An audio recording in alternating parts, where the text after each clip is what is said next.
Hi ನಮಸ್ತೆ, ಎಲ್ಲರಿಗೂ ನಮಸ್ತೆ. ಇವತ್ತು ಒಂದು ಟಾಪಿಕ್ ಬಗ್ಗೆ ಮಾತಾಡೋಣ. ಎಲ್ಲರೂ ಈಗ ಪಂಚಾಯತಿ ಖಾತೆಗಳು B B M P limit ಇರುವಂಥವು ಎಲ್ಲದಕ್ಕೂ ಈ ಖಾತೆ ಮಾಡಿಸ್ಲೇಬೇಕು ಅಂತ ಹೇಳಿದಕ್ಕೋಸ್ಕರ ಲ್ಯಾಂಡ್ ವ್ಯಾಲ್ಯೂ ಅಂದರೆ ಬೆಂಗಳೂರಲ್ಲಿ ರಿಯಲ್ ಎಸ್ಟೇಟು ಕಮ್ಮಿ ಆಗಿದೆನಾ ಜಾಸ್ತಿ ಆಗಿದೆನಾ? ಎಲ್ಲರೂ ಅಂದ್ಕೊಳ್ತಾ ಇರೋದು ರಿಯಲ್ ಎಸ್ಟೇಟ್ ಬಿದ್ದೋಗಿದೆ, ರಿಯಲ್ ಎಸ್ಟೇಟ್ ಯಾವುದು ನಡೀತಾ ಇಲ್ಲ ಅಂತ. ಬಟ್ ಸ್ಮಾರ್ಟ್ ಪೀಪಲ್ಸ್ ತುಂಬ ಇನ್ವೆಸ್ಟ್ಮೆಂಟ್ ಮಾಡ್ತಾಯಿದ್ದಾರೆ. ಇದೇ ಒಂದು ಅವಕಾಶ, ಇನ್ವೆಸ್ಟ್ಮೆಂಟ್ ಮಾಡಬೇಕಂತ ಆಗಿರೋರಿಗೆ ಇದೊಂದು ದೊಡ್ಡ ಅವಕಾಶ. ಏನಕ್ಕಪ್ಪ ಅಂದರೆ ಎಲ್ಲರೂ ಹೆದರು ಬಿಟ್ಟು ಹಿಂದೆ ಹೋಗ್ತಾ ಇರ್ತಾರೆ. ಬಟ್ ಒಂದು ತಿಳ್ಕೊಳ್ಳಿ, ಯಾವುದೇ ಲ್ಯಾಂಡ್ ಇರ್ಬೋದು, ಯಾವುದೇ ಇರಲಿ, ಗೌರ್ಮೆಂಟ್ ಅಂತೂ ಒಂದು ಸೊಲ್ಯೂಷನ್ ಕೊಟ್ಟೇ ಕೊಡುತ್ತೆ. ಅಲ್ಲಿವರೆಗೂ ಸ್ವಲ್ಪ ಟೈಮ್ ವೇಸ್ಟ್ ಆಗ್ಬೋದು, ಟೈಮ್ ಲೇಟ್ ಆಗ್ಬೋದು ಅಷ್ಟೇ.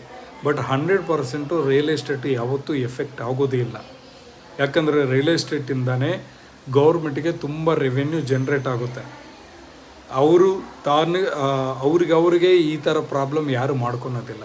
ಸೊ ಯಾವುದೋ ಒಂದು ಖಾತೆಗಳು ಮಾಡಬೇಕು, ಮುಂದೆ ಡಬಲ್ ರಿಜಿಸ್ಟ್ರೇಷನ್ಸ್ ಆಗಬಾರ್ದು, ಮಾಲ್ ಪ್ರಾಕ್ಟೀಸ್ ಆಗಬಾರ್ದು ಅನ್ನೋ ಉದ್ದೇಶದಿಂದ, ಅಂದರೆ ಮಾಲ್ ರಿಜಿಸ್ಟ್ರೇಷನ್ಸ್ ಆಗಬಾರ್ದು ಅನ್ನೋ ಉದ್ದೇಶದಿಂದ ಒಂದು ಒಳ್ಳೆಯ ನಿರ್ಣಯ ತಗೊಂಡಿದ್ದಾರೆ. ಅದನ್ನು ನಾವು ರೆಸ್ಪೆಕ್ಟ್ ಕೊಡಬೇಕು.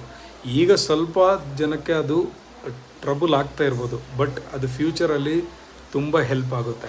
ಸೊ ಈ ಟೈಮಲ್ಲಿ ಯಾರ್ಯಾರು ಆಫರ್ಸ್ ಕೊಡ್ತಾರೋ, ಬೇಗ ಸೇಲ್ ಮಾಡ್ಕೋಬೇಕು, ಬೇಗ ಫ್ರೀ ರಿಜಿಸ್ಟ್ರೇಷನ್ಸ್ ಕೊಡ್ತಾರೋ, ತುಂಬ ಪ್ರೈಸ್ ಕಮ್ಮಿ ಕೊಡ್ತಾರೋ, ಯಾರಿಗ್ಯಾರಿಗೆ ಇಂಟ್ರೆಸ್ಟ್ ಇದ್ದರೆ ಅವ್ರು ತಗೊಂಡು ಎಲ್ಲ ರೆಡಿ ಮಾಡಿ ಇಟ್ಕೊಂಡ್ಬೇಡಿ.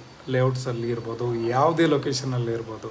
ಯಾಕೆಂದರೆ ಇವತ್ತಿಲ್ಲಂದರೆ ನಾಳೆ ಖಾತೆಗಳು ಕೊಟ್ಟೇ ಕೊಡ್ತಾರೆ, ರಿಜಿಸ್ಟ್ರೇಷನ್ಸ್ ಹಾಗೇ ಆಗ್ತವೆ. And thank you so much.